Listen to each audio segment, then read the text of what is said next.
CBS 12 News, extortion plot exposed. Now, deputies say a West Palm Beach man actually threatened to use suggestive video to get money out of men. Synagogue attack. We're learning more about the victims of a hate crime at a place of worship in California. And a dark side to the legalization of marijuana. Tonight, only on CBS 12 News, how one sheriff claims it opened the door to organized crime and cartels. You're watching CBS 12 News, the one to turn to. And good evening. Tonight, this West Palm Beach man in trouble with the law, accused of exploiting the recent human trafficking and prostitution bust.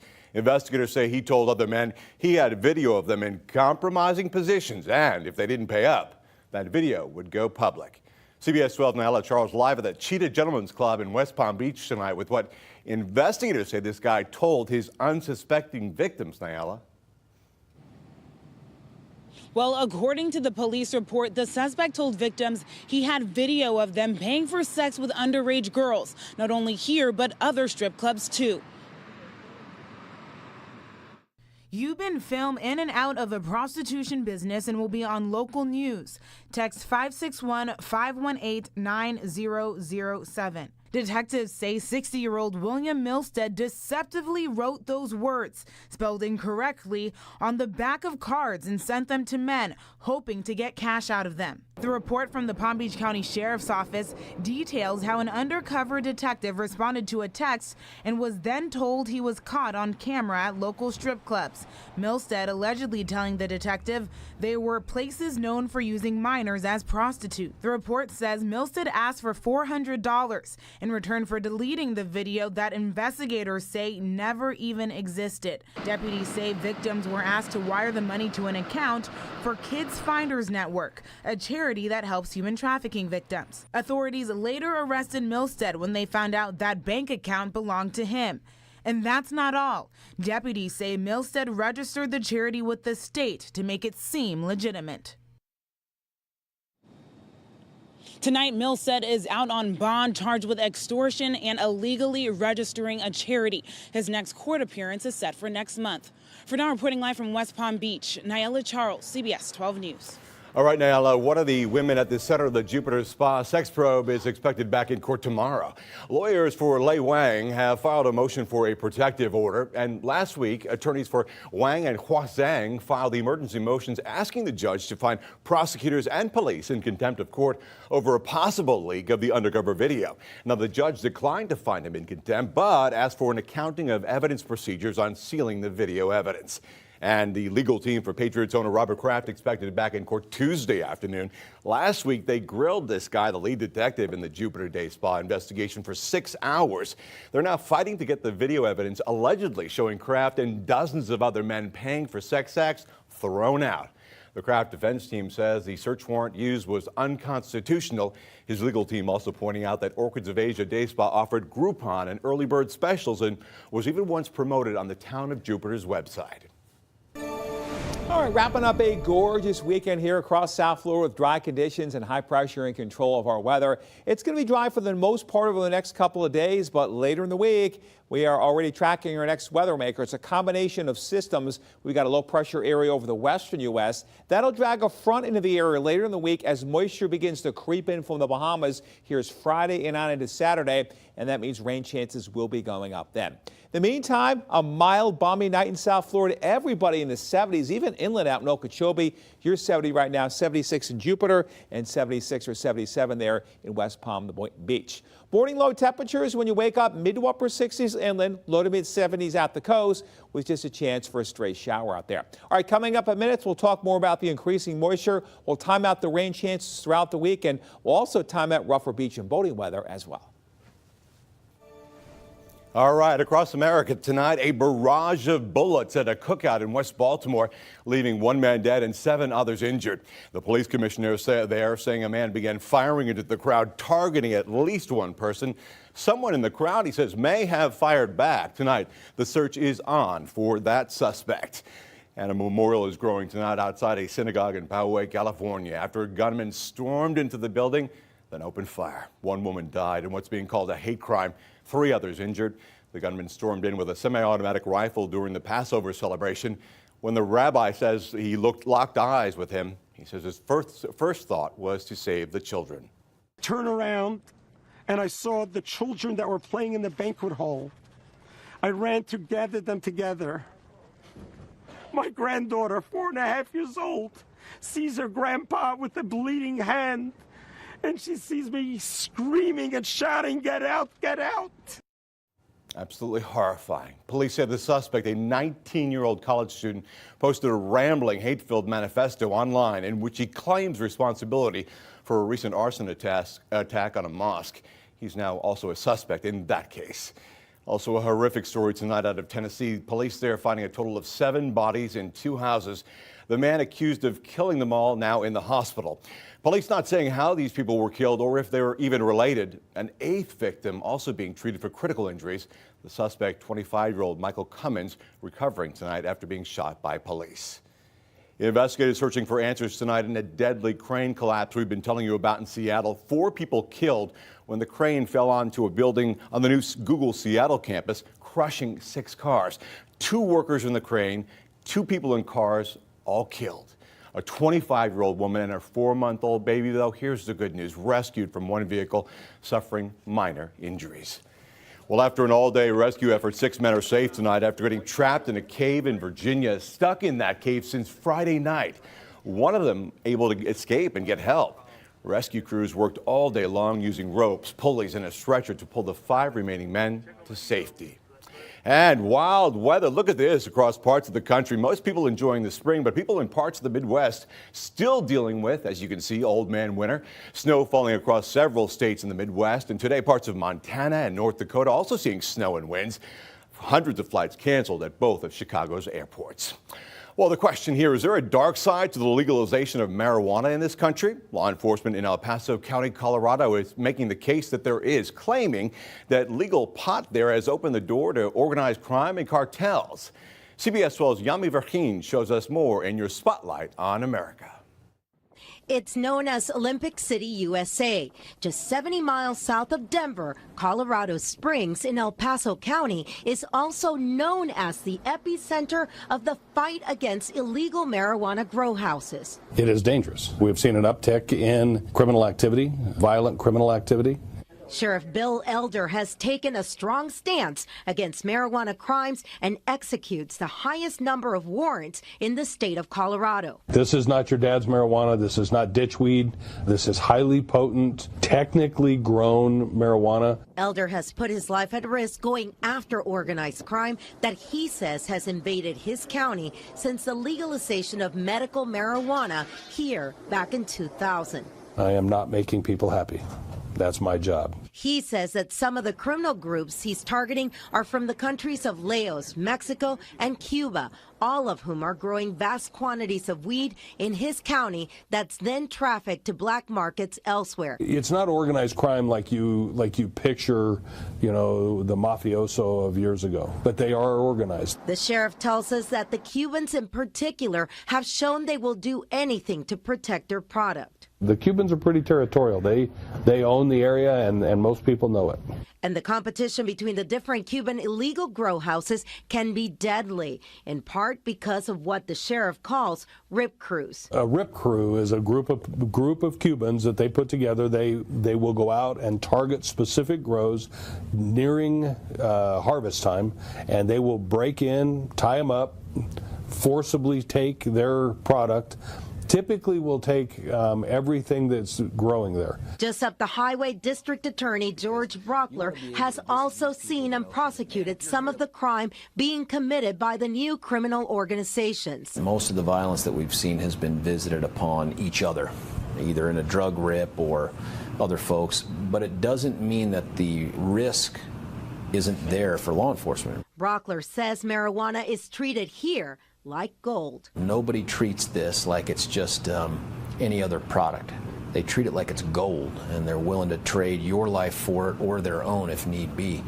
And that leads to an increase in violence almost everywhere. A disturbing and dangerous byproduct of legal marijuana taking root in the nation's heartland. For Spotlight on America, I'm Yami Virgen.